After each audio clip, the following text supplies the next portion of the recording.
I am sick as a dog right now, and all I want is some nice comfort food. So I'm gonna make a pork pie. But why a pork pie? Because I love it. Ingredients. Literally the same color. So we chop up our pork. We've got gammon, bacon, and pork mince in this. You might say this is a lot of pork. It is. Now on to our seasonings, we got salt, pepper, Old Bay, sage, thyme, and MSG. Mixy mix. Pork is chilling out in the fridge. Now we're gonna make the pastry. Start by cleaning the raw pork off the surfaces, and this is going to be a hot water Here. crust pastry, which involves hot water, lard, and pastry, and you pour it straight into the flour there, roll it out, give it a really good knead until everything starts to come together. You'll know it's ready when it makes a satisfying sound when slapped. So now I'm going to cover it in plastic and put it in the fridge. So our pastry's chilling out in the fridge, and it'll stay there for about half an hour. This is the tin I'm using for my pie, and as you can see, it's big. This is gonna be a big boy. Pastry's out of the fridge. Time to roll it. Most people say you need to use hot water crust pastry right away when it's hot. I totally disagree. I think it's way more pliable and easier to use once it's chilled out in the fridge for a little bit.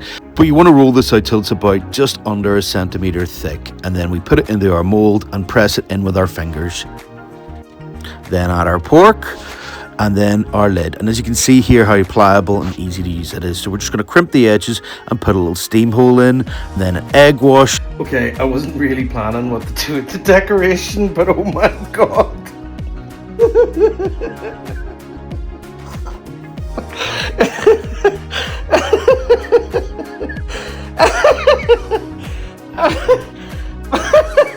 I think I'll take this off. Yeah, oh god. Oh no, does that look worse? Okay, so my pie. My pie is ready to go in the oven. So let's put it in the oven. So the secret is to cook this low and slow. So 160 degrees for between an hour and a half and 2 hours.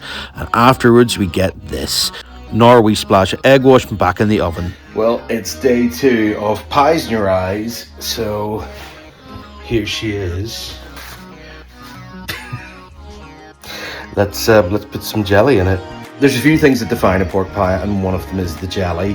The traditional way of doing it is to boil pig's trotters and for hours and hours and hours until you get a really rich jelly stock. I'm not doing that. So I use gelatin leaves and ham stock cubes. So blooming our gelatin here, and then adding some boiling water on our stock cube and the turkey baster to put the jelly into the hole there. And I wanted to make sure that it had jelly all around the meat and the, oh my goodness, all around the meat in the pie. So I put some of the edge. So now that we've done that to the pie, we're gonna put it in the fridge. The jelly has set. Let's cut in. Now, I have to say, I was very pleased with this whenever I cut into it, that this is exactly what you want it to look like. And it had a lovely, lovely texture to it, and the taste was amazing. It was just what I wanted, so I had it with a little bit of piccalilli. I'll be enjoying this for a few days.